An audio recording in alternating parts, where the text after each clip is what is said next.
He stood in their kitchen, arms crossed, blue eyes as cold as winter steel, and said the words that would shatter everything. "I'm sleeping with your best friend. If you can't handle it, leave." Janet Davis felt the floor tilt beneath her feet. Her husband, the man she had sacrificed everything for, had just admitted to betraying her with the one person she trusted most.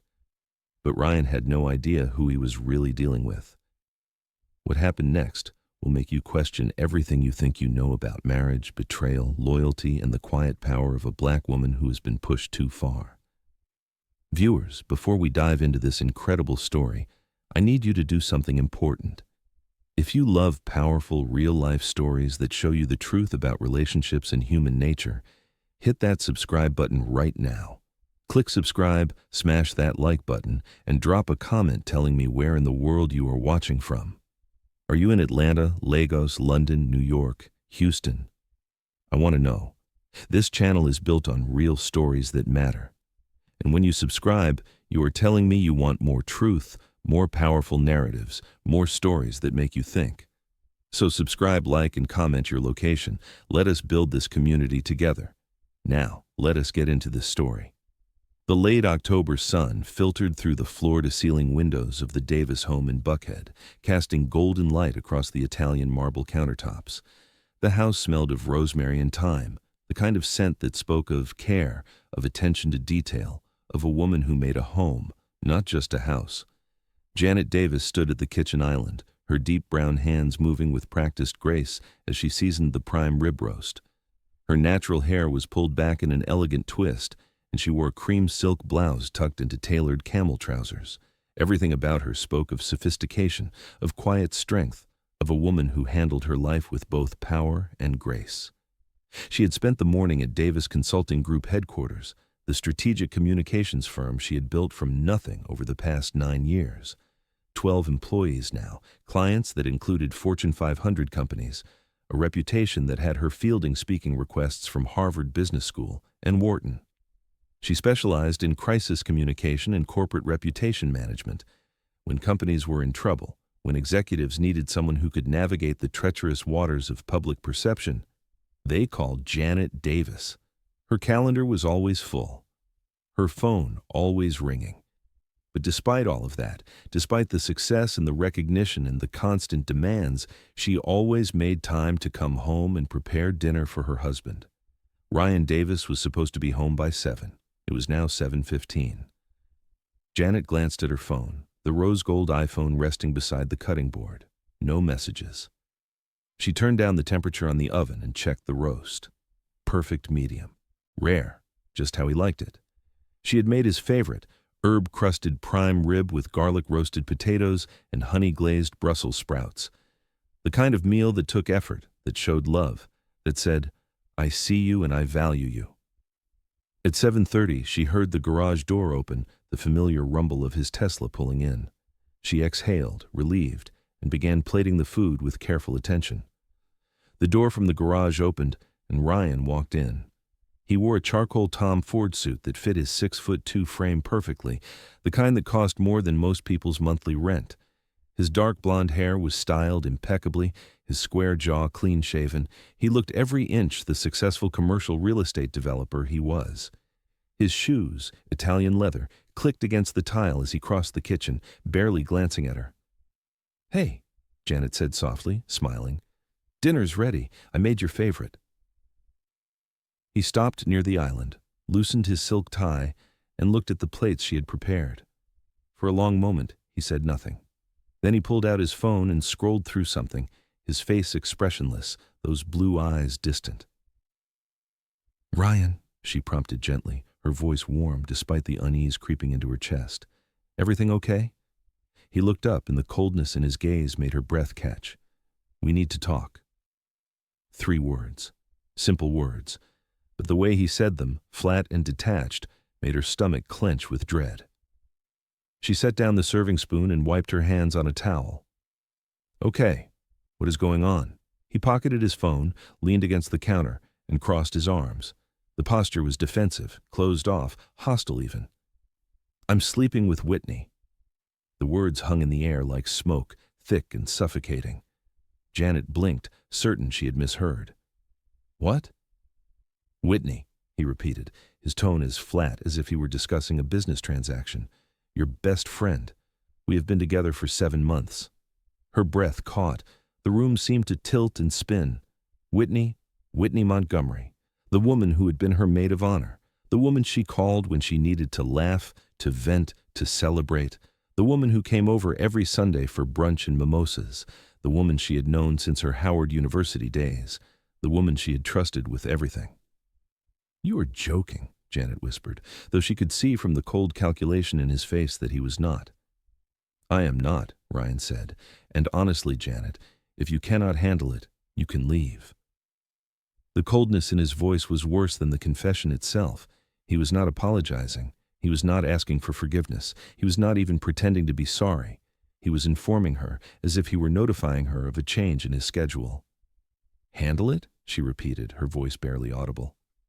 "Ryan, you are telling me you have been cheating on me for 7 months with my best friend, and you are saying I should just handle it?" He shrugged, a casual movement that felt like a slap. "I'm being honest. That is more than most men would do. I could have kept lying, but I'm not going to sneak around anymore. She makes me happy. You do not." Each word landed like a physical blow. Janet gripped the edge of the marble counter, her knuckles lighter against her brown skin, her perfectly manicured nails pressing into her palms. "I do not make you happy." Her voice trembled despite her efforts to control it. "You are too busy with your firm, your clients, your speaking engagements.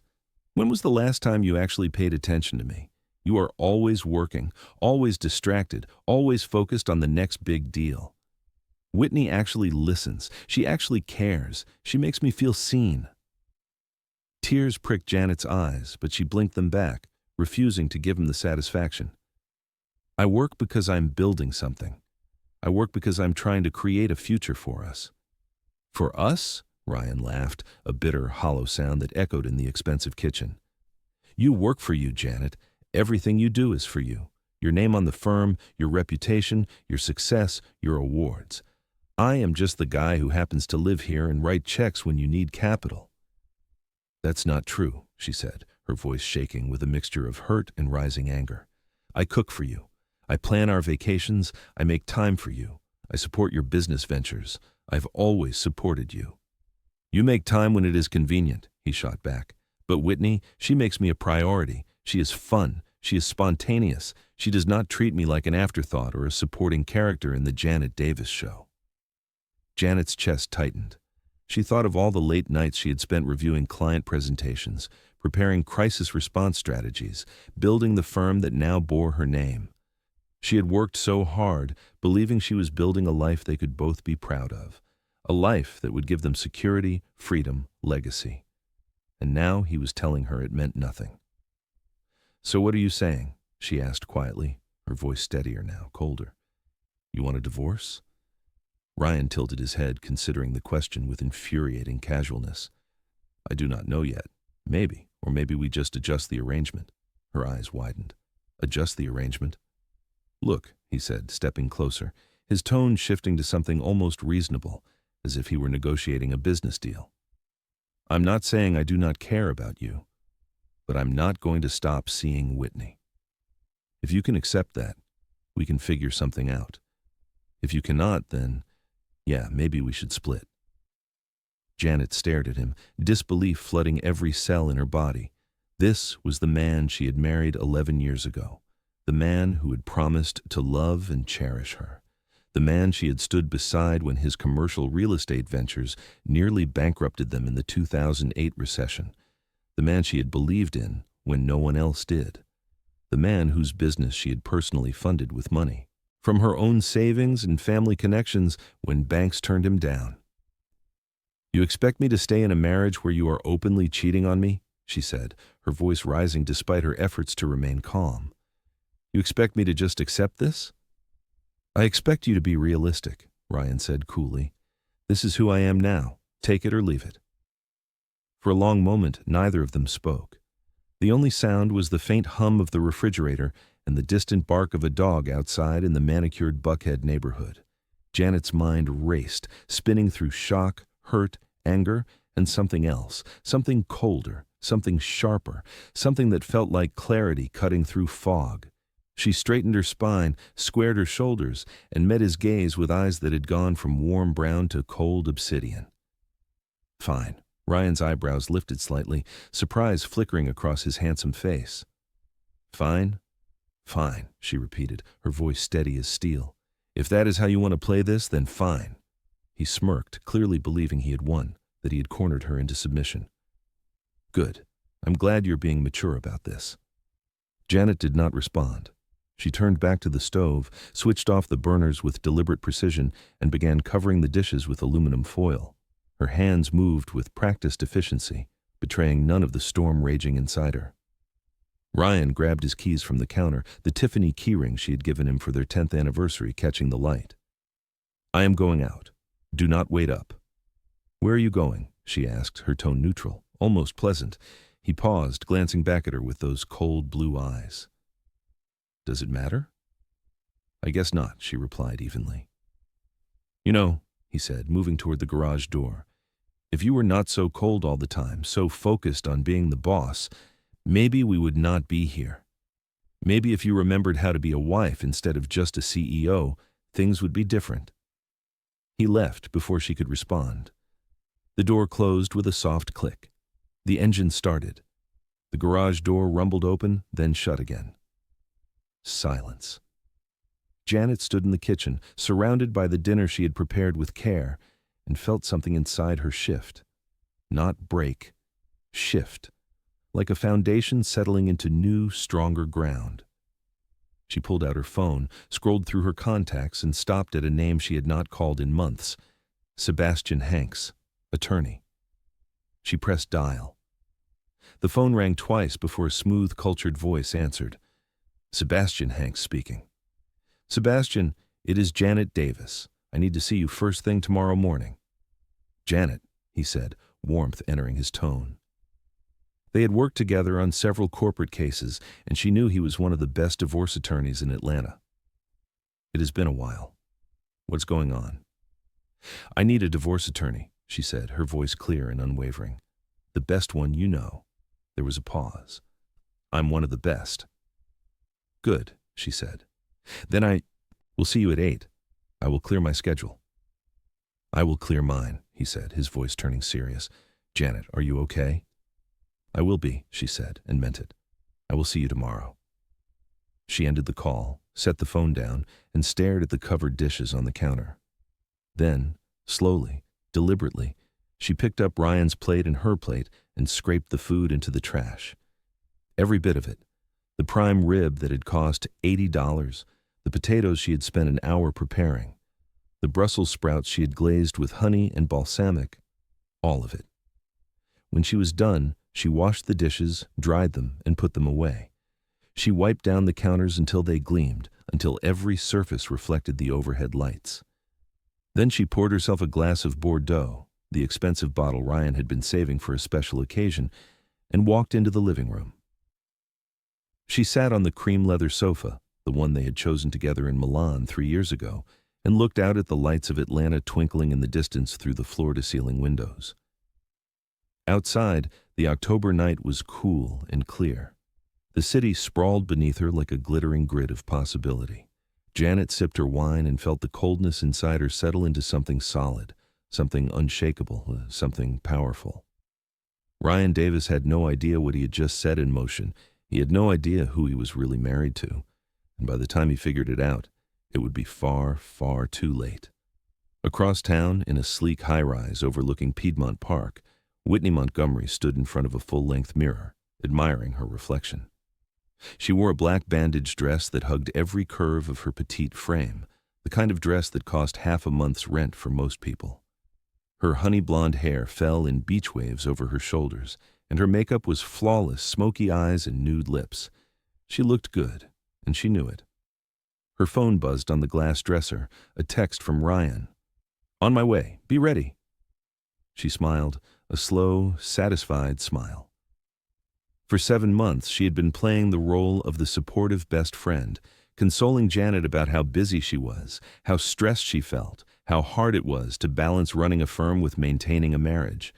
And the whole time, she'd been meeting Ryan in hotel rooms, in his car, in the luxury condo he had rented under an LLC that Janet did not know existed. It had started innocently enough, a lunch meeting to discuss Janet's surprise 40th birthday party. Too much wine. A confession from Ryan about feeling neglected, unappreciated, like he was living in his wife's shadow. A hand on his arm, a kiss that should not have happened but did. After that, it was easy. Too easy. Whitney told herself she was not a bad person. She and Janet had grown apart over the years anyway. Janet was always working, always focused on her firm, always too busy to really connect. Ryan deserved someone who appreciated him, someone who made him feel like a man instead of an accessory to someone else's success. And Whitney, well, she deserved a man who could provide, who could take her places, who did not flinch at Michelin star restaurants and first-class flights to Paris. Ryan Davis was all of that. Successful commercial real estate developer, seven-figure income, expensive taste, connections to Atlanta's white business elite. He was exactly what she wanted. She heard the knock at the door and opened it, smiling. Ryan stood there, still in his suit, his expression unreadable. "Hey," she said, pulling him inside, her arms wrapping around his neck. "How did it go?" He closed the door behind him and exhaled, a long, heavy breath. "I told her." Whitney's eyes widened, genuine surprise flashing across her face. "You told her? Like everything?" "Everything. About us, about how long it has been going on, all of it." "What did she say?" Whitney asked, her heart racing. This was the moment they had been waiting for, was it not? The moment when everything became real, when they could stop hiding. Ryan shrugged, walking past her into the living room. "She said fine."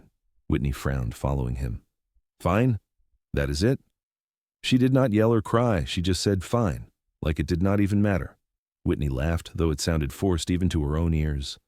"Well, that is Janet for you. Always so cold, so controlled. I'm surprised she even reacted at all." Ryan poured himself a drink from the bar cart Whitney kept stocked specifically for him. Bourbon neat. "Yeah, maybe." Whitney stepped closer, wrapping her arms around him from behind, pressing her body against his back. "Hey, this is good news. It means she's not going to fight you. You can move on. We can move on." He turned to face her, his blue eyes searching hers. "You think so?" "I know so," she said, reaching up to kiss him softly. "Janet is too proud to make a scene. She will probably just bury herself in work like she always does. Before you know it, this will all be over, and we can finally be together for real, out in the open." Ryan seemed to relax, the tension easing from his broad shoulders. "Yeah, you're probably right." But as Whitney led him toward the bedroom, a small nagging voice in the back of her mind whispered something she chose to ignore. Janet Davis does not lose quietly. The next morning, Janet woke at 5:30, just as she always did. She went for a run through the quiet streets of Buckhead, her breath steady, her pace even, her mind clear. The world was still dark, the air cool and crisp with the promise of autumn. She ran until her muscles burned, until her thoughts organized themselves into neat categories, until the only thing she could hear was the rhythm of her feet hitting the pavement. When she returned home, Ryan's car was still gone. She showered, the hot water cascading over her brown skin, washing away the sweat and the lingering remnants of shock.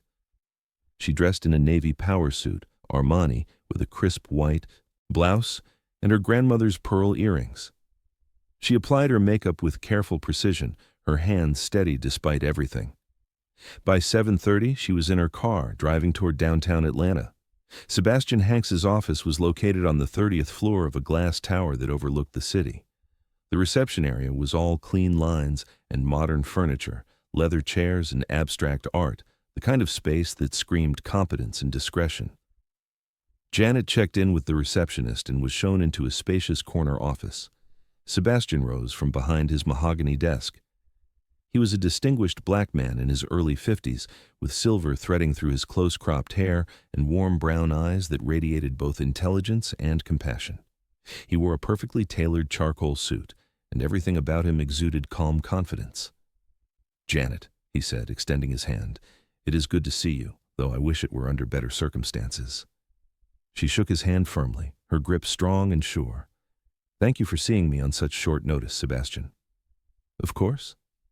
Please, sit. She settled into one of the leather chairs across from his desk, crossing her legs with elegant precision. Sebastian sat down, opened a leather portfolio, and clicked his pen. So, he said gently, tell me what is going on. Janet took a breath and began. She told him everything. Ryan's confession, the affair with Whitney, the cold, casual way he had delivered the news, the ultimatum. If you cannot handle it, leave. Sebastian listened without interrupting, his expression neutral but attentive. When she finished, he set down his pen and leaned back in his chair. First, he said, I'm sorry you are going through this. What your husband did was cruel and disrespectful, and you deserve better.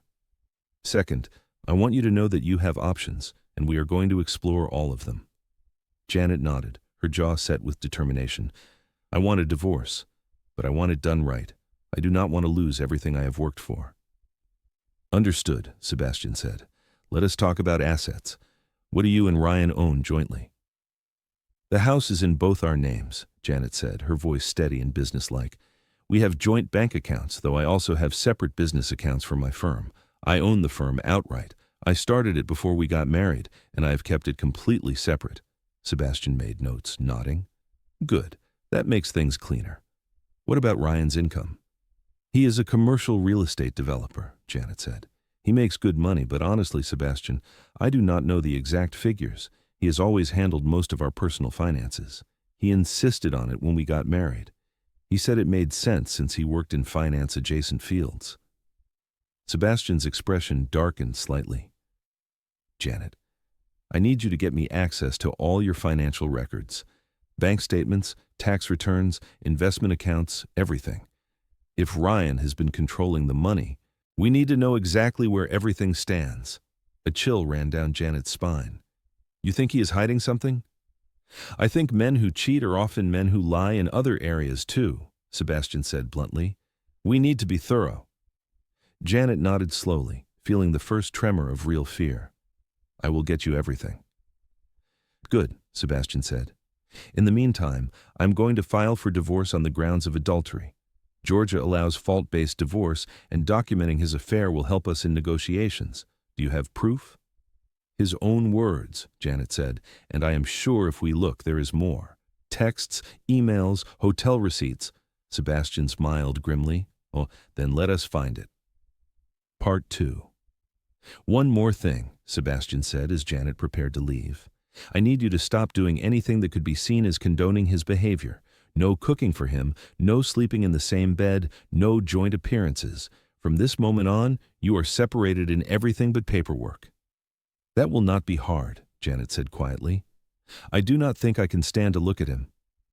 I understand, Sebastian said, rising from his chair, but it is important legally and emotionally. You need to start building your new life now, not after the paperwork is signed. Janet nodded slowly, feeling the weight of his words settle into her bones. Okay. Sebastian walked her to the door, his hand briefly touching her shoulder in a gesture of support. Janet, I've seen a lot of people in your position. The ones who come out strongest are the ones who refuse to be victims. You are not a victim. You are a woman who is taking control of her life. His words settled into her chest, warm and solid and true. Thank you, Sebastian. As she left his office and stepped into the bright October morning, Janet felt something shift inside her again. Not anger, not sadness. Clarity. For the first time in years, she knew exactly what she needed to do. Ryan Davis thought he had won. He thought he had cornered her, forced her to accept his terms. But he had made a mistake. A huge one. He had underestimated the woman he married, and now he was going to learn exactly what that cost. 3 days passed before Ryan came home again. Janet had spent those days moving through her routine with mechanical precision.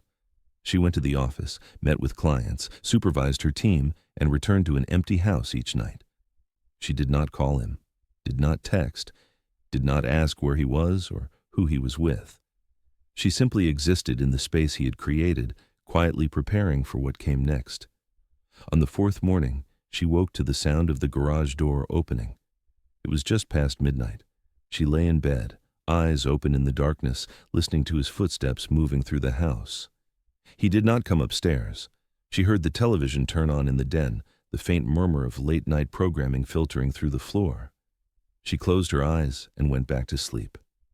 When she woke at 5:30 for her run, she found him, asleep on the leather sofa in the den, still wearing yesterday's clothes, his hair disheveled. His phone was on the coffee table, screen dark. She looked at him for a long moment, this man who had promised to build a life with her, and felt nothing. Not anger, not hurt, nothing. She went for her run. By the time she returned, showered and dressed for work, Ryan was awake. He sat at the kitchen table, scrolling through his phone, a cup of coffee in front of him. He glanced up when she entered, and something flickered in his eyes. Uncertainty, maybe. "Morning," he said, his tone casual, as if nothing had changed. "Morning," she replied, moving past him to pour herself coffee. She did not look at him, did not engage. "You have any plans for dinner tonight?" he asked, his voice carrying a forced lightness. She turned, coffee cup in hand, and studied him. He looked tired. There were dark circles under his blue eyes, and his skin had a grayish tint that spoke of too many late nights and not enough sleep. "No," she said simply. "Maybe we could order something," he said, setting down his phone. "Talk about things, about us, about where we go from here." Janet took a slow sip of her coffee, letting the silence stretch. "Talk about what, Ryan?" "About us," he repeated, "about figuring this out." "I thought you made that clear already," she said, her voice perfectly neutral. "You are with Whitney. If I cannot handle it, I should leave. Those were your words." "I know what I said," Ryan replied, shifting uncomfortably in his chair. "But maybe I was too harsh. Maybe we can figure something out that works for both of us." "Figure something out," she repeated flatly. "Like what exactly?" He ran a hand through his hair, a gesture she had once found endearing. "Look, I'm not saying I was wrong about how I feel, but maybe we do not have to blow everything up. We have built a good life here. The house, our reputation, our social standing. Maybe we can just coexist. You do your thing, I do mine." Janet set down her coffee cup with deliberate care. "You want an open marriage. I'm saying we could be practical about this," he said. "We are both adults. We both have careers, lives, responsibilities. Nobody has to know what goes on behind closed doors." She laughed, a short, bitter sound. "Nobody has to know that my husband is sleeping with my best friend. That is your solution." "Janet, no," she cut him off, her voice turning to steel. "You do not get to do this. You do not get to humiliate me and then ask me to pretend everything is fine for appearances. You made your choice. Now you get to live with it." Ryan's expression hardened, the mask of reasonableness slipping. "Fine, if that is how you want to be. But do not come crying to me when you realize what you are giving up." "Giving up?" Janet stepped closer, her eyes blazing. "Ryan, I built my firm from nothing. I turned a tiny startup into one of the most respected strategic communications firms in the Southeast. I did that with my own hands, my own mind, my own work. What exactly am I giving up? A man who cheats? A marriage built on lies? Please, tell me what I am losing." He stood, his jaw tight.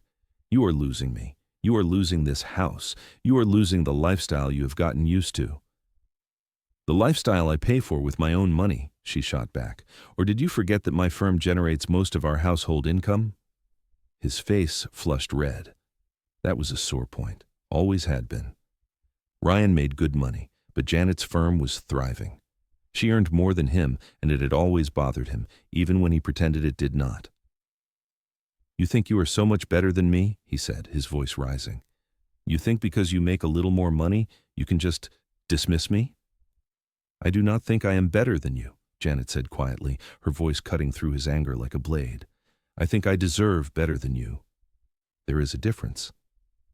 For a moment something flickered in his eyes, regret maybe, or fear. But it vanished as quickly as it appeared, replaced by cold fury. "You're going to regret this," he said, grabbing his keys from the counter. "We will see," she replied calmly. He walked out without another word. The door slammed behind him, rattling the frame. Janet stood in the kitchen, her heart pounding, adrenaline coursing through her veins. She waited until she heard his car pull out of the driveway. Then she picked up her phone and called Sebastian. "He is escalating," she said when he answered. "I need to move faster." "I'm already on it," Sebastian assured her. "The papers are ready. I'm filing today. But Janet, there is something you need to know." Her stomach tightened. "What?" "I had my investigator look into your joint accounts like we discussed," Sebastian said, his voice careful. "There are some irregularities." "What kind of irregularities?" "Large transfers, money being moved from your joint accounts into accounts I cannot immediately trace. It started about 9 months ago." 9 months. A month before the affair with Whitney allegedly started, according to Ryan. Janet's mind raced. "How much?" "Close to $350,000 so far." The number hit her like a physical blow. $350,000. Her money. Money from her firm, from her work, from her reputation and her relationships and her strategic brilliance. "I am working on tracking where it went," Sebastian continued, "but it is going to take time. In the meantime, I need you to freeze all joint accounts immediately. I'm sending you the paperwork now. Sign it and get it back to me within the hour." "Done," Janet said, her voice steady despite the shock rippling through her. "And Janet," Sebastian added, his voice firm, "do not confront him about this, not yet. We need to gather all the evidence first." "Understood." She ended the call and stared at her phone, her mind spinning. $350,000. Gone. Moved. Hidden. Ryan had not just betrayed her emotionally. He had betrayed her financially. The man she had trusted with her life had been stealing from her. That afternoon, Janet saw 8 clients at her office. She smiled, listened, strategized, and advised with the same warmth and professionalism she always brought to her work. Nobody would have guessed that her world was crumbling behind the calm exterior. During a break between meetings, her assistant, Kendra, knocked on her office door. Kendra was a sharp young black woman with natural hair, styled in beautiful twists, and an energy that Janet had always appreciated. "Janet, you have a visitor." Janet frowned. She was not expecting anyone. "Who is it?" Kendra's expression shifted, becoming uncertain. "She said her name is Whitney Montgomery. She says she is a friend." Every muscle in Janet's body tensed. Whitney, here, at her office. The audacity was breathtaking. "Tell her I am with a client," Janet said evenly. "She said she will wait." "Then let her wait." Kendra nodded and disappeared. Janet sat back in her leather chair, her mind working. Why was Whitney here? What could she possibly want? To gloat? To apologize? To play some twisted game? 20 minutes later, after her client left, Janet walked into the waiting room. Whitney sat in one of the modern chairs, her legs crossed, scrolling through her phone. She wore designer activewear, Lululemon probably, and expensive sneakers. Her honey blonde hair was pulled back in a sleek ponytail. She looked up when Janet entered, and for a brief moment, something like guilt flashed across her face. But it vanished quickly, replaced by a practiced smile. "Janet," Whitney said, standing. "Thank you for seeing me." Janet did not smile back. "What do you want, Whitney?" "Can we talk somewhere private?" Janet considered refusing, considered telling Whitney to leave and never come back. But curiosity won out. She wanted to see what game Whitney was playing. "Follow me," she said. She led Whitney to her office and closed the door. Whitney looked around, taking in the diplomas on the wall from Howard and Columbia, the shelves filled with business books and industry awards, the photos of Janet at various speaking engagements with Fortune 500 executives. "Nice office," Whitney said. "You have really done well for yourself." Janet did not sit. She crossed her arms and waited. Whitney shifted uncomfortably. "Look, I know this is awkward." "Awkward," Janet interrupted, her voice cold. "You are sleeping with my husband, and you show up at my place of work. Awkward does not begin to cover it." Whitney's face flushed. "I did not come here to fight with you." "Then why did you come?" Whitney took a breath, seeming to gather her courage. "I came to explain. I came to tell you the truth, because you deserve to know." "The truth?" Janet repeated. "The truth is you betrayed me. You slept with my husband behind my back for 7 months. What else is there to know?" "It is not that simple," Whitney said. "Ryan and I, we did not plan this. It just happened. He was lonely, Janet. He felt neglected. He needed someone who saw him, who appreciated him. Janet's laugh was sharp, humorless. And you decided to be that person. How noble of you. You were always working, Whitney continued, her voice rising defensively. Always at the office, always building your empire. When was the last time you actually spent quality time with him? When was the last time you made him feel like a priority? So this is my fault? Janet asked, her voice dangerously quiet. I am not saying that. Then what are you saying, Whitney? Because it sounds like you are here to justify what you did, to make yourself feel better about stabbing me in the back. Whitney's eyes filled with tears, though Janet could not tell if they were real or manufactured. I'm saying that Ryan deserves to be happy, and I make him happy in ways you never could. The words landed exactly as Whitney intended them to. They were meant to wound, to establish dominance, to claim victory. But Janet did not flinch. Instead, she stepped closer, closing the distance between them. When she spoke, her voice was low, controlled, and absolutely lethal. Let me tell you something, Whitney. You did not win anything. You did not take Ryan from me. He gave himself away. And you know what? You are welcome to him. Whitney blinked, uncertainty creeping into her expression. What is that supposed to mean?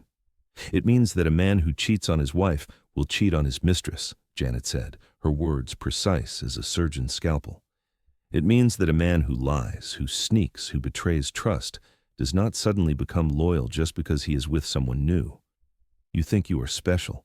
You think you are different. You are not. You are just next.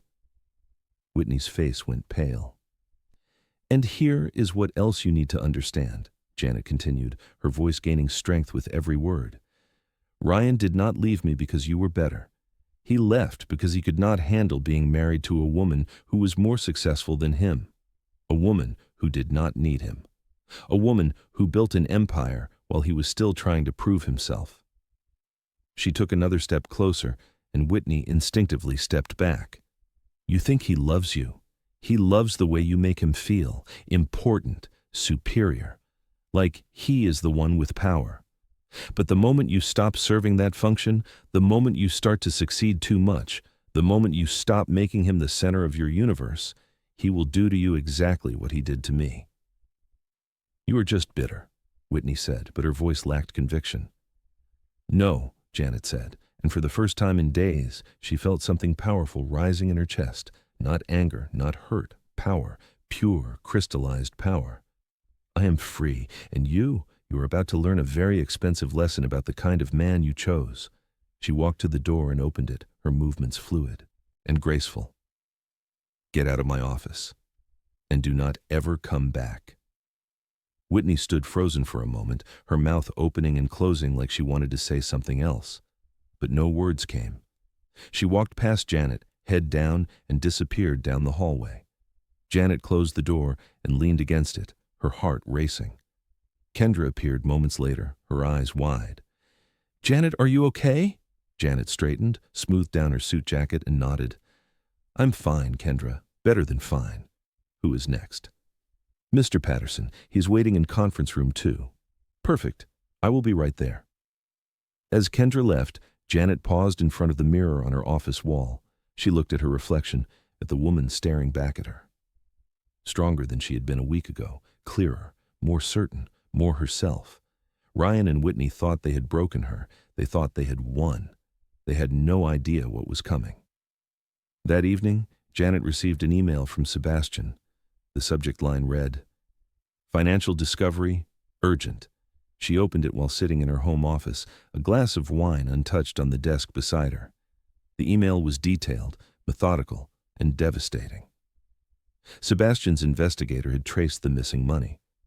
Over the past 9 months, Ryan had systematically transferred funds from their joint accounts into a private account held under an LLC. The LLC was registered to a business address that did not exist.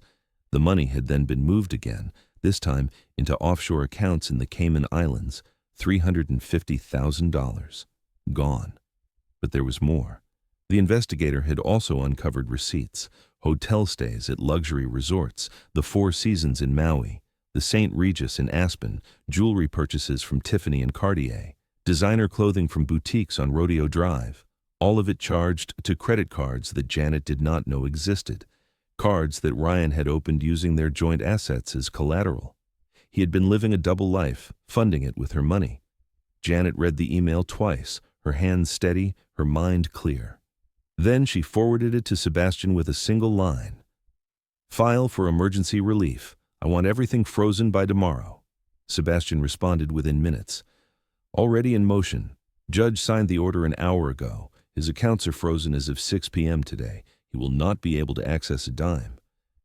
Janet sat back in her chair, the weight of the moment settling over her. Ryan had played his hand. He thought he was smart, thought he could steal from her and she would never notice.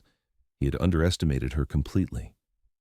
Now he was about to find out what happened when you stole from a woman who had built an empire from nothing. Her phone rang. Ryan. She let it go to voicemail. It rang again, and again. On the fourth call, she answered. "What, Ryan?" His voice was tight, panicked, barely controlled. "What did you do?" "I do not know what you are talking about," she said calmly. "My accounts are frozen. My credit cards are not working." "What did you do?" Janet's voice was perfectly pleasant, almost cheerful. "Oh, that. I had my attorney freeze all of our joint assets. Turns out you have been stealing from me for months, moving money into offshore accounts, funding your little affair with my best friend using my hard-earned money. Did you really think I would not find out?" Silence. Then, "Janet, listen." "No," she interrupted, her voice turning to steel. "You listen. You stole from me. You betrayed me. You humiliated me. And now you are going to pay for it. Literally." "You cannot do this," Ryan said, his voice rising. "That money is mine too." "Actually," Janet said, "forensic accounting shows that 82% of the deposits into those accounts came from my firm, my income, my work. So no, Ryan, that money is not yours. And neither is anything else." "Janet, please." She hung up. He called back immediately. She blocked his number. Then she poured herself another glass of wine, walked out onto the balcony overlooking the city, and watched the lights of Atlanta flicker in the distance. The October night was cool and clear. The city sprawled beneath her like a glittering grid of possibility. For the first time in weeks, Janet felt something close to peace. Ryan Davis had made a choice. He had chosen to lie, to cheat, to steal. He thought she was weak, thought she would accept whatever scraps he threw her way. He had thought wrong. And now the real battle was about to begin. Across town in Whitney's apartment, Ryan paced back and forth, his phone pressed to his ear as he tried and failed to reach his bank. Every automated system told him the same thing. His accounts were temporarily restricted, pending legal review. Whitney watched from the couch, her arms crossed, anxiety written across her face. "What's going on?" she asked. "She froze everything," Ryan said, his voice tight with barely controlled rage. "All the accounts and cards. I can't access anything." "She can't do that," Whitney said, though she sounded uncertain. "She already did." Ryan stopped pacing and looked at Whitney, really looked at her, and for the first time since this affair started, he felt something like fear. "This is bad, Whitney. Really bad." "How bad?" He ran a hand over his face, his usual confidence crumbling. "I was moving money, preparing. I thought I had more time before she figured anything out." Whitney's eyes widened. "Moving money? Ryan, what did you do?" "I was protecting our future," he snapped. "I was making sure we would be taken care of when this all came out, but she found out too soon. She has lawyers, investigators, she knows everything." "Everything?" Whitney's voice was barely a whisper. "Including the offshore accounts?" "Yes," Ryan said. "Including the offshore accounts. Including the purchases. All of it." For a long moment, neither of them spoke. The reality of their situation was beginning to sink in, cold and sharp and undeniable. "What do we do?" Whitney whispered. Ryan looked at her, and for the first time since they had started this affair, she saw real fear in his eyes. "I do not know," he admitted, and in that moment, Whitney Montgomery realized that she had bet everything on the wrong man. Part 3. The next morning, the divorce papers were served. A process server appeared at Ryan's office in Midtown Atlanta, walked past his assistant, and handed him a thick manila envelope in front of his colleagues. "Ryan Davis?" "Yes?" "You have been served." The man left before Ryan could respond. Everyone in the office had seen it. The whispers started immediately, rippling through the open plan workspace like wildfire. Ryan opened the envelope with shaking hands, his face going pale as he read. Inside was a petition for divorce, a restraining order barring him from the house, and a notice of emergency financial relief that froze not just their joint accounts, but his personal accounts as well, pending the outcome of the divorce proceedings. There was also a separate document, a civil complaint. Janet was suing him for fraud, embezzlement, and theft. The amount, $350,000, plus interest, legal fees, and punitive damages. He read it twice, his vision blurring at the edges. Then he crumpled the papers in his fist and swept everything off his desk. Files, coffee cup, computer mouse, all of it crashed to the floor. His phone rang, his attorney finally calling him back. "Ryan, we need to talk. This is much worse than you told me." "I know," Ryan said, his voice hollow. "No, I do not think you do," the attorney said. "Your wife has documentation of everything. Bank records, receipts, transfers, wire confirmations. She is not just going for divorce. She's going for blood." Ryan closed his eyes, his head pounding. "What do I do?" "You settle, fast, before this goes to court, because if it does, you are going to lose. And you are not just going to lose the marriage, you are going to lose everything." Ryan ended the call and sat in his office, surrounded by the trappings of success that now felt hollow and meaningless. His career, his reputation, his future, all of it slipping away because he had underestimated the quiet strength of the woman he had married, the woman he had betrayed, the woman who was now dismantling his life piece by piece with surgical precision. And somewhere across the city, in her bright professional office, Janet Davis saw her next client with a smile, warm and competent and completely in control. She was just getting started. 2 weeks after the divorce papers were served, Janet sat in a conference room on the 40th floor of a downtown Atlanta office building.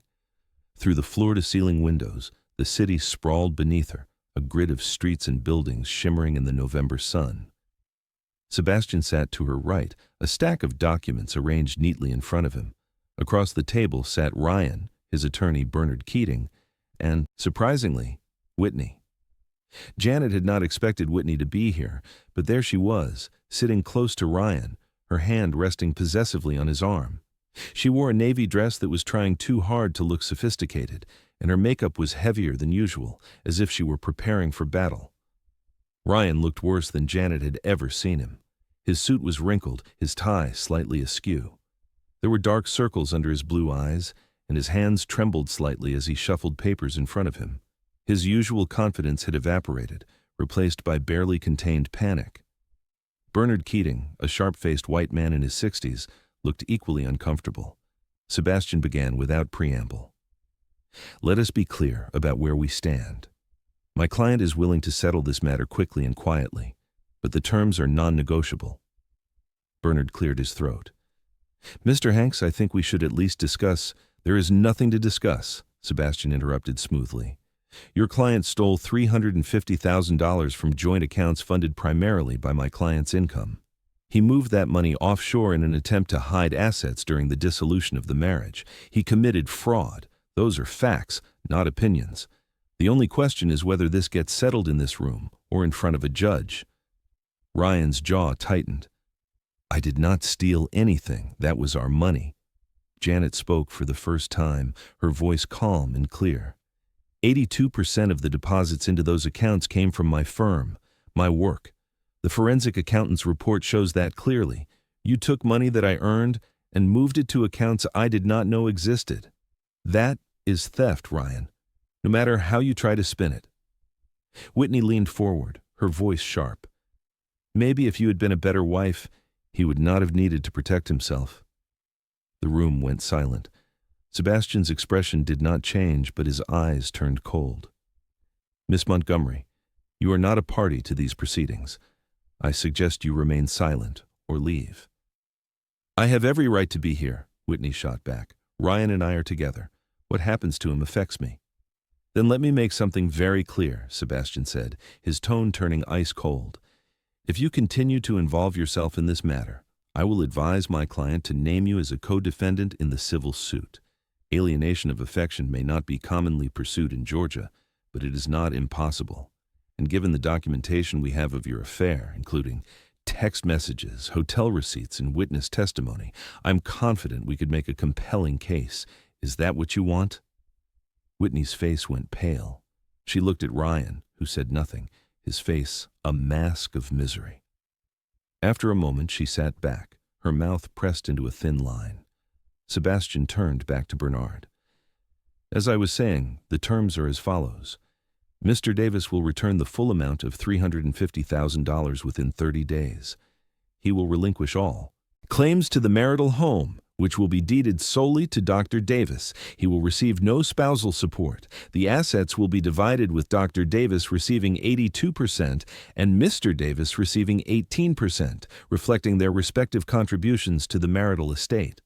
Bernard shifted uncomfortably. "Those terms are extremely one-sided." "They are fair," Sebastian corrected. "They reflect the reality of the situation. Your client stole money, committed adultery, and attempted to hide assets. He is lucky my client is not pressing criminal charges." "Criminal charges?" Ryan's voice cracked slightly. "Embezzlement is a crime, Mr. Davis," Sebastian said. "So is fraud. Dr. Davis has been more than generous in offering you a civil settlement instead of pursuing criminal prosecution." Bernard leaned over and whispered urgently to Ryan. They conferred for several minutes, their voices low and tense. Whitney sat rigid in her chair, her eyes fixed on the table. Finally, Bernard straightened. "We need time to review these terms with our client." "You have until Friday," Sebastian said. "After that, we file everything with the court, and this becomes public record. Every newspaper, every business journal, every blog will have access to the details of Mr. Davis's theft and affair. I imagine that will not be good for anyone's reputation." The threat hung in the air, sharp and clear. Ryan's face flushed red, but he said nothing. Janet stood, gathering her purse with elegant efficiency. "I think we are done here." She walked out without looking back, Sebastian following close behind. As the conference room door closed, she heard Whitney's voice rise in panic, followed by Ryan's angry response. Whatever was happening in that room, it was no longer her concern. In the elevator, Sebastian turned to her. "You did well in there, staying calm, not reacting to the provocation." "I do not have energy for games," Janet said. "I just want this over."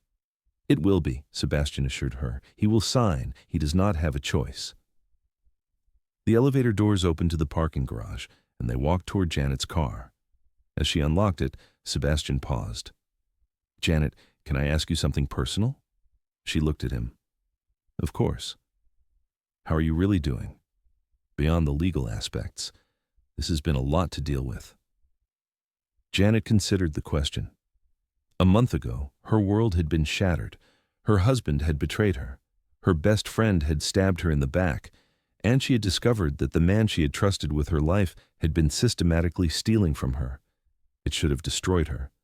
But instead, she felt stronger than she had in years. "I am good," she said, and meant it. "Better than I have been in a long time, actually." Sebastian smiled warmly. "That is what I like to hear. You're going to come out of this just fine. Better than fine." As she drove back to her office, Janet's phone rang. Unknown number. She almost let it go to voicemail, but something made her answer. Janet Davis. "Dr. Davis, my name is Asha Kamau. I'm a journalist with the Atlanta Journal-Constitution. I was hoping I could ask you a few questions." Janet's guard went up immediately. "I'm not interested in discussing my personal life with the press." "I understand," Asha said quickly, "but I'm not here about the divorce. I'm working on a feature about successful black women entrepreneurs in Atlanta. Your firm came up repeatedly in my research. Strategic crisis management, Fortune 500 clients, incredible growth trajectory. I would love to feature you in the article." Janet pulled over into a parking lot, considering. "How did you get this number?" "Your office," Asha admitted. "I called there first. Your assistant mentioned you were out for the afternoon, so I took a chance. I should have scheduled properly. I apologize." There was something honest about the apology that made Janet relax slightly. "What kind of questions are we talking about?" "Your journey building the firm, your approach to crisis management, what drives you?" What challenges you have faced as a black woman in a field that is still predominantly white and male. Nothing invasive, I promise.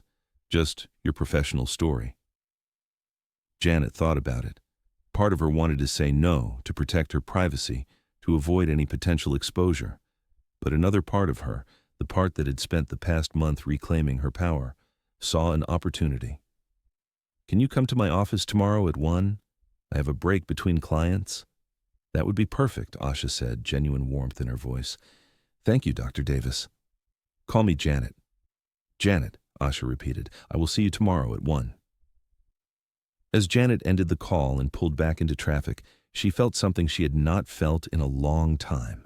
Anticipation, not dread, not anxiety, but genuine excitement about the future, about building something that mattered, about being seen for her work, her accomplishments, her vision.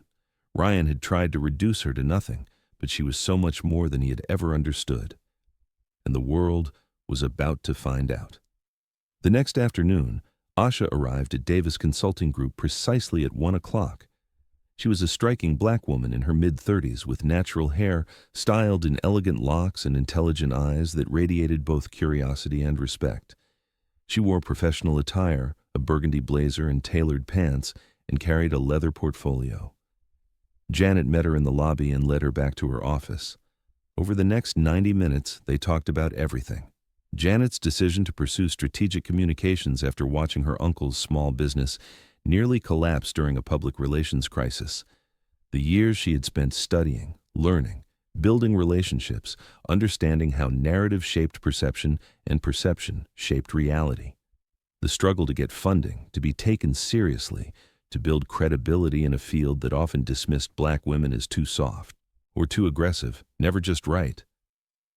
Asha listened intently, asking thoughtful questions, taking notes. At one point she said, "You have built something extraordinary here, but I have to imagine it has been difficult, especially recently." Janet tensed slightly. "What do you mean?" "I am sorry," Asha said quickly. "I promised I would not ask about your personal life, and I meant it. But I also cannot ignore that there has been some public attention recently regarding your divorce. If you want to address it, even briefly, the platform is yours. If not, we will leave it out entirely." Janet was quiet for a long moment, looking out her office window at the Atlanta skyline. Then she spoke, her voice clear and strong. "I am going through a divorce. That is public record at this point. But what is happening in my personal life does not define who I am professionally.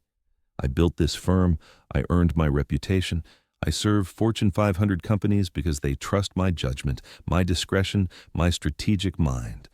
And I'm going to keep building, keep growing, keep helping clients navigate their most challenging moments, regardless of what is happening in my private world." She turned back to Asha, meeting her eyes directly. "Because here is what I have learned. Life is going to test you. People you trust are going to disappoint you. Situations you thought were solid are going to crumble. But your response to those moments, that is what defines you. Not the betrayal itself, but what you build afterward." Asha nodded slowly, respect clear in her expression. "That is powerful, and I think it is something a lot of women need to hear." When the interview ended, Asha shook Janet's hand warmly. "Thank you for your time. This is going to be a beautiful piece. I will send you a draft before it goes to print." "I appreciate that," Janet said. As Asha left, Kendra appeared in the doorway, her eyes bright. "That went well?"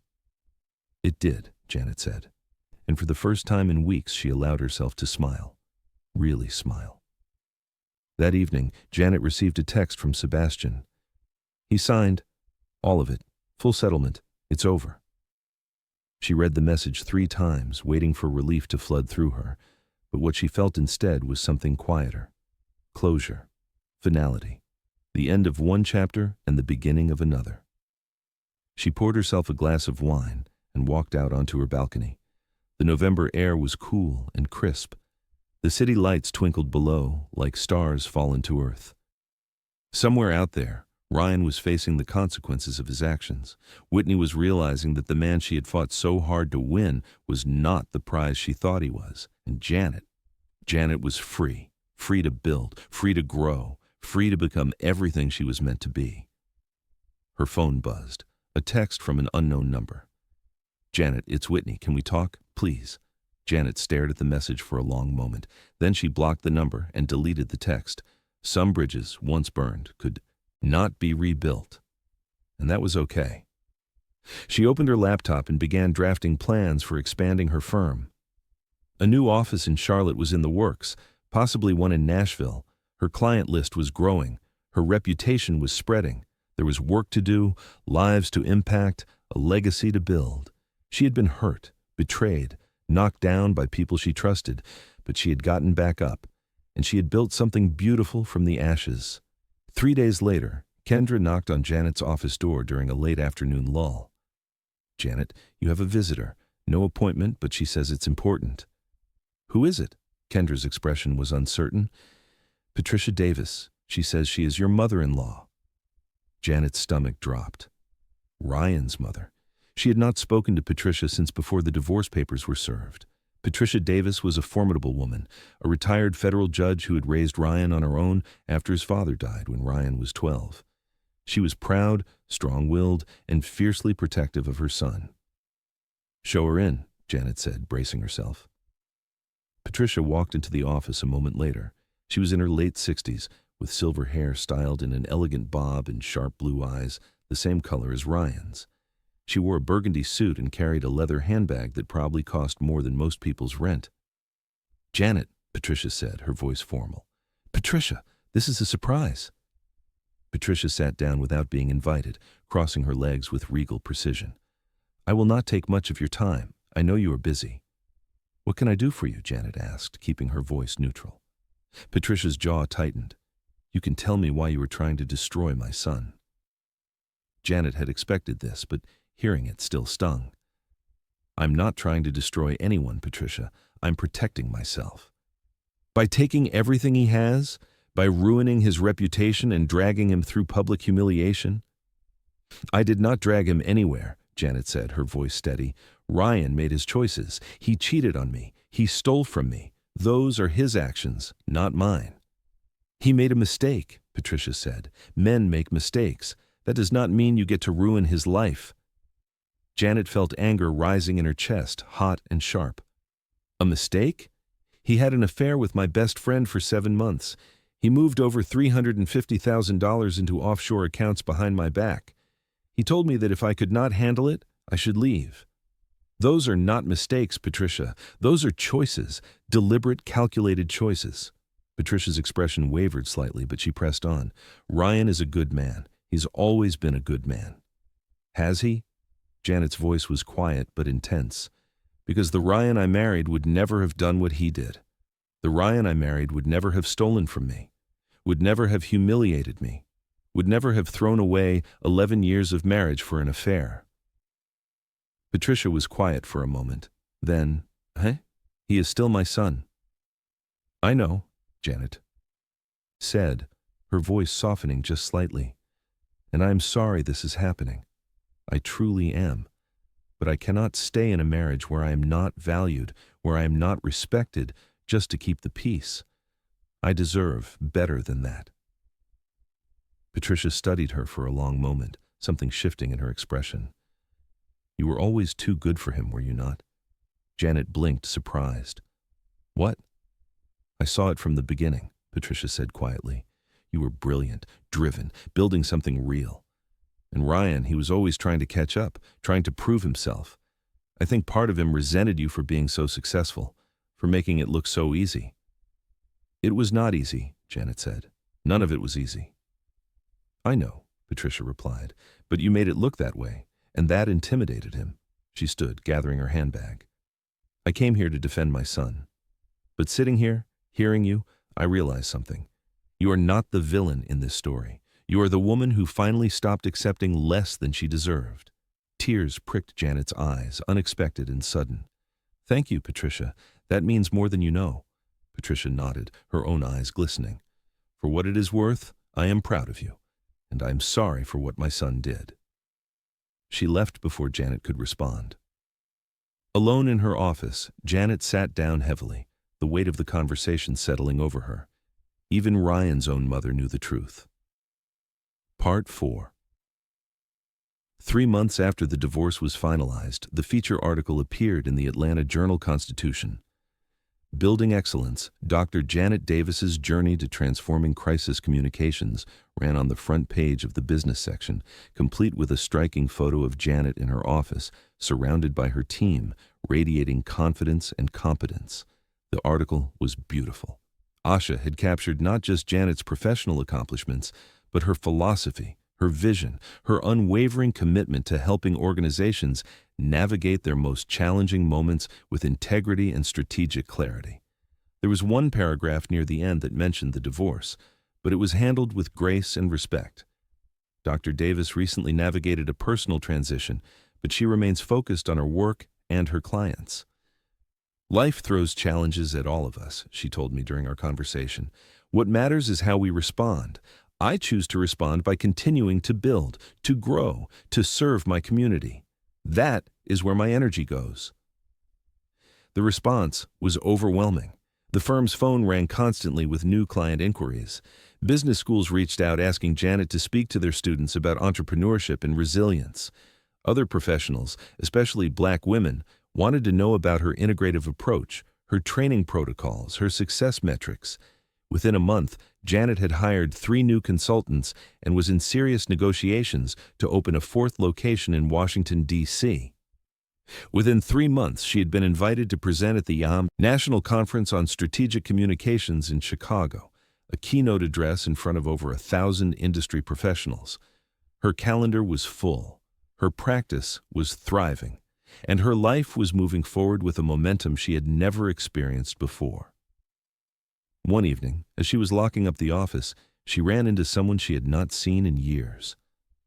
"Dr. Davis?" Janet turned to find a Black woman about her age, with kind eyes and a warm smile, standing near the elevator. "Yes? I'm sorry to bother you. My name is Nicole Grant. I'm Sebastian's sister."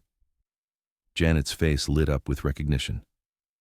"Nicole, Sebastian has mentioned you. It is wonderful to meet you." "I have heard so much about you," Nicole said. "My brother speaks very highly of you. He does not usually get emotionally invested in his cases, but yours, it affected him. He really admired your strength." "He was wonderful," Janet said sincerely. "I could not have gotten through it without him." Nicole hesitated, then continued. "I know this is forward, but a group of us get together once a month. Professional women, entrepreneurs, doctors, lawyers, executives. We meet for dinner, share experiences, support each other. I would love for you to join us sometime." Janet felt something warm unfold in her chest. Community. Connection. The chance to build new relationships based on mutual respect and shared values, not history or obligation. "I would like that," she said. "I would like that very much."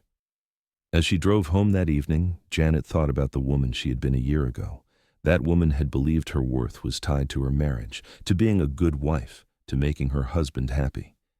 That woman had accepted less than she deserved because she thought love meant sacrifice without reciprocation. The woman she was now knew better. She knew that self-respect was not selfish, that boundaries were not cruel, that walking away from toxicity was not giving up. It was growing up. 6 months after Ryan told her he was sleeping with her best friend, Janet stood on a stage in Chicago, delivering the keynote address at the National Conference on Strategic Communications. She wore an emerald green dress that made her brown skin glow and spoke with confidence about the future of crisis management in an era of social media, instant judgment, and cancel culture. 500 industry professionals sat in the audience, hanging on her every word. She spoke about integrity, about truth, about the importance of acknowledging mistakes while maintaining dignity, about building trust through consistency and authenticity, and near the end of her speech, she shared something personal. "About 6 months ago," she said, her voice clear and strong, "I went through a personal crisis of my own, the kind that tests everything you think you know about yourself, the kind that forces you to decide who you want to be when everything you thought was solid crumbles beneath your feet." The room was silent, every eye on her. I could have responded with anger, with bitterness, with a desire for revenge, but I chose something else. I chose to build, to focus on what I could control, to pour my energy into my work, my team, my clients, my vision for the future. She paused, letting the words settle. And here is what I learned. Your response to crisis, whether personal or professional, defines you far more than the crisis itself. Anyone can fall apart when things get hard, but it takes real strength to stand up, dust yourself off, and keep building something meaningful. The applause started slowly, then built to a standing ovation that lasted nearly 2 minutes. As Janet walked off the stage, she felt tears prick her eyes, not from sadness, but from the overwhelming sense of having arrived exactly where she was meant to be. In the audience, Patricia Davis sat with tears streaming down her face, applauding louder than anyone else. She had flown to Chicago specifically to see Janet speak. After the conference, Patricia approached her. "Janet," she said, her voice thick with emotion, "that was extraordinary." "Patricia," Janet said, surprised, "you came." "Of course I came," Patricia said. "You are still family to me. You always will be." She pulled Janet into a hug. "I'm so proud of you, so incredibly proud." When they pulled apart, Patricia said quietly, "Ryan watched the live stream from his apartment. He called me afterward." Janet's stomach tightened. "Oh?" "He said he finally understands what he lost," Patricia said. "He said he was a fool." Janet nodded slowly. "I appreciate you telling me. But Patricia, I need you to understand something. I do not hate Ryan. I do not wish him harm. But that chapter of my life is closed. What he feels now, what he understands now, that is for him to work through. I have moved on." Patricia smiled through her tears. "I know. And that is exactly as it should be." That evening, as Janet returned to her hotel room in Chicago, she found a message waiting. It was from an email address she did not recognize, but when she opened it, she knew immediately who it was from.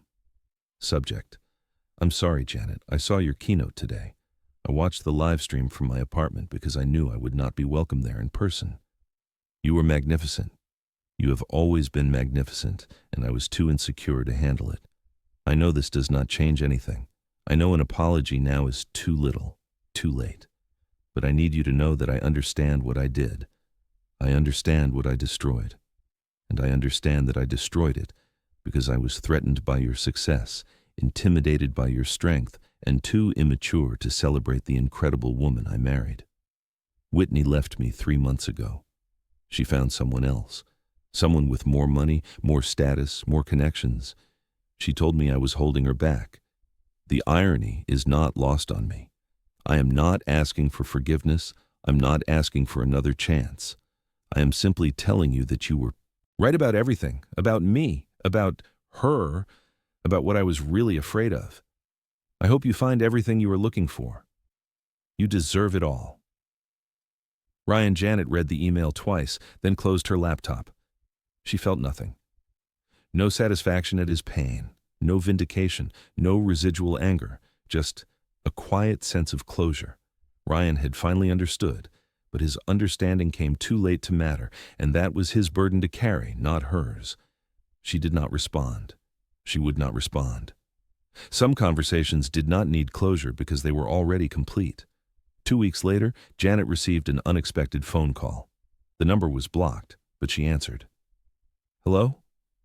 "Janet, it is Whitney." Janet almost hung up. Almost. But curiosity kept her on the line. "What do you want, Whitney?" "I need to talk to you." Whitney's voice was small, broken. "Please, just 5 minutes."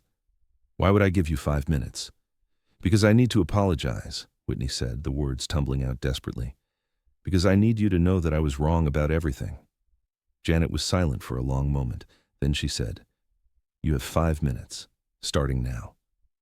"Ryan left me," Whitney said, her voice cracking. 3 months after the divorce was final. He met someone else, someone younger, someone from his gym. He moved on like I never mattered. Like everything we had was nothing." "And you were surprised," Janet said, her voice neutral. "I know I should not be," Whitney said. "You warned me. You told me exactly what kind of man he was. But I thought I thought I was different. I thought he loved me. He loved what you represented, Janet said. The affair, the excitement, the ego boost. But love? Real love? Ryan does not know how to do that. Not with me, not with you. Maybe not with anyone. Whitney sobbed on the other end of the line. I destroyed our friendship for nothing. I betrayed you for a man who did not even value me. I'm so sorry, Janet. I'm so sorry. Janet closed her eyes.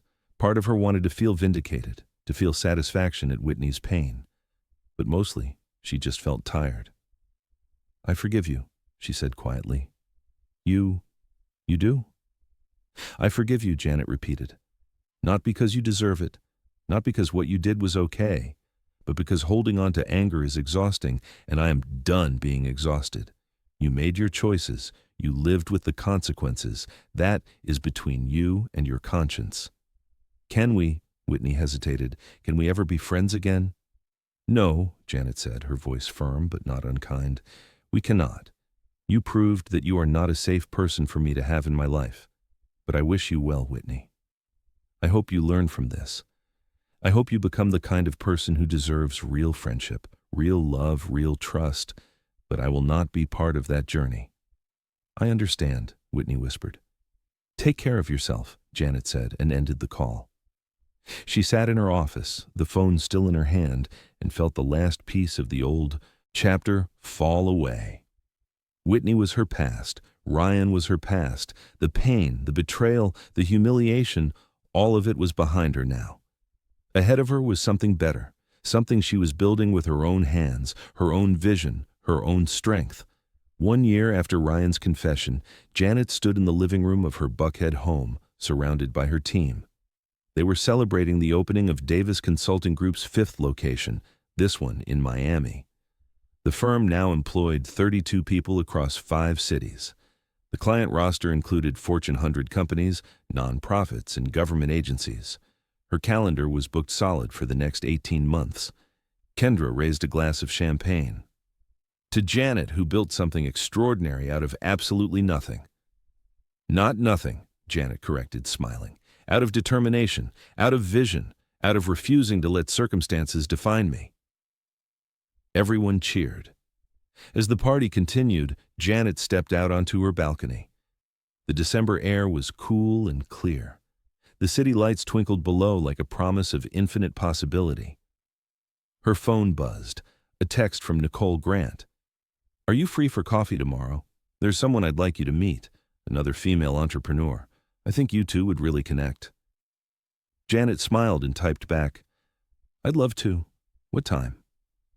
As she stood there, overlooking the city she loved, Janet thought about everything that had brought her to this moment, the betrayal that had nearly destroyed her, the strength she had discovered when she had no choice but to be strong, the clarity that came from refusing to be a victim, the freedom that came from choosing herself.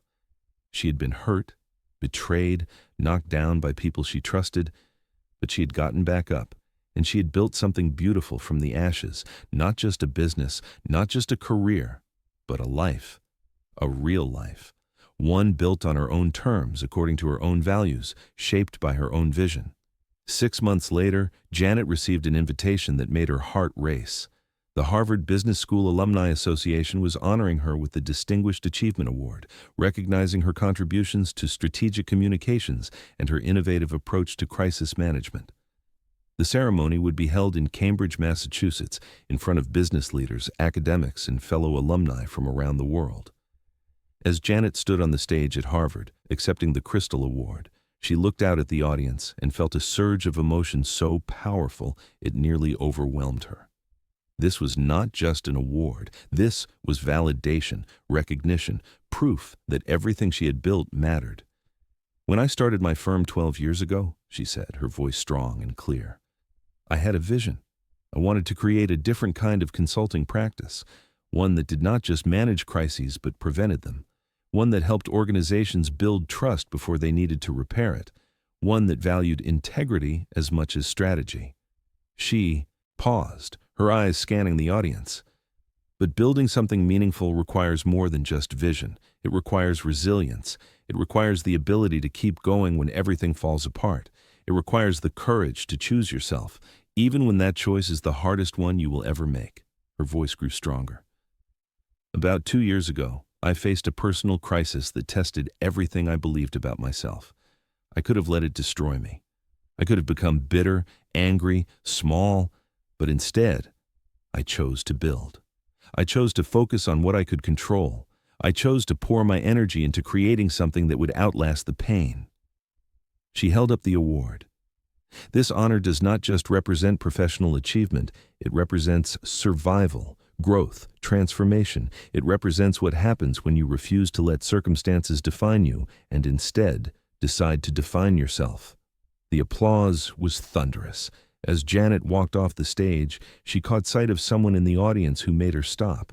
Patricia Davis was there, tears streaming down her face, applauding with everything she had. After the ceremony, Patricia approached her. "Janet, that was one of the most powerful things I have ever witnessed." "Thank you for being here," Janet said, pulling her into a hug. "I would not have missed it for the world," Patricia said. "You are an inspiration, not just to me, to everyone who has ever had to rebuild after betrayal, to everyone who has ever had to choose themselves."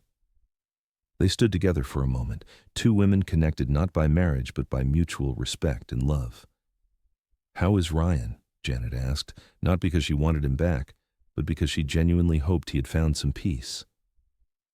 "He is in therapy," Patricia said, "working on himself. He knows he cannot undo what he did, but he is trying to become better, for himself, not for anyone else." "I am glad," Janet said, and meant it. "Everyone deserves the chance to grow." That night, in her hotel room in Cambridge, Janet sat by the window, looking out at the city where she had once been a student, uncertain and striving. Now she was something else entirely, successful, confident, free. She pulled out her phone and recorded a video for her social media, something she rarely did but felt called to do tonight. "Hey everyone," she said to the camera, her face glowing with joy and hard-won wisdom. "I'm sitting here in Cambridge, Massachusetts, having just received an award from Harvard Business School. And I want to tell you something important." She took a breath. 2 years ago, my life fell apart. My husband cheated on me with my best friend. He stole from me. He told me that if I could not handle it, I should leave. And in that moment, I had a choice. I could accept his terms, or I could choose myself. Her voice grew stronger. I chose myself. And that choice changed everything, not because it was easy, not because it felt good at the time, but because it was right, because I deserved better. Because my dignity, my self-respect, my future, those things mattered more than holding on to something that was already broken. She looked directly into the camera. So, if you are watching this, and you are in a situation where you are accepting less than you deserve, where you are making yourself smaller to keep someone else comfortable, where you are sacrificing your peace for someone else's convenience, I want you to know something. You have permission to choose yourself. You have permission to walk away.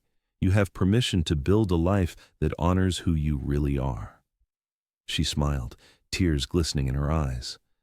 And I promise you, on the other side of that choice is freedom, is growth, is a version of yourself you never knew you could become. So be brave. Choose yourself, and watch what you build from the ashes. She ended the recording and posted it. Within minutes, the comments started flooding in. Women from all over the world, sharing their own stories of betrayal and survival and transformation. Janet read them all, her heart full, knowing that her story, her pain, her triumph was helping others find their own strength. Dear viewers, this story shows us something powerful. When someone shows you who they really are, believe them. When someone treats you like you are not enough, know that you are more than enough. You are just too much for them to handle. Janet could have stayed, could have accepted Ryan's disrespect, could have made herself smaller to keep the peace, but instead, she chose herself. She chose her dignity. She chose to build a life on her own terms. So let me ask you, have you ever had to walk away from someone you loved because you loved yourself more?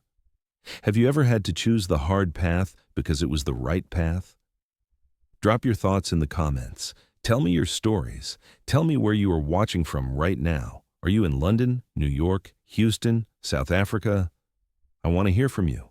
And if this story moved you, if it made you think, if it reminded you of your own strength, hit that subscribe button right now. Share this video with someone who needs to hear it, because we all need reminders that we are stronger than we think, that we deserve better than settling, and that the best revenge is not revenge at all.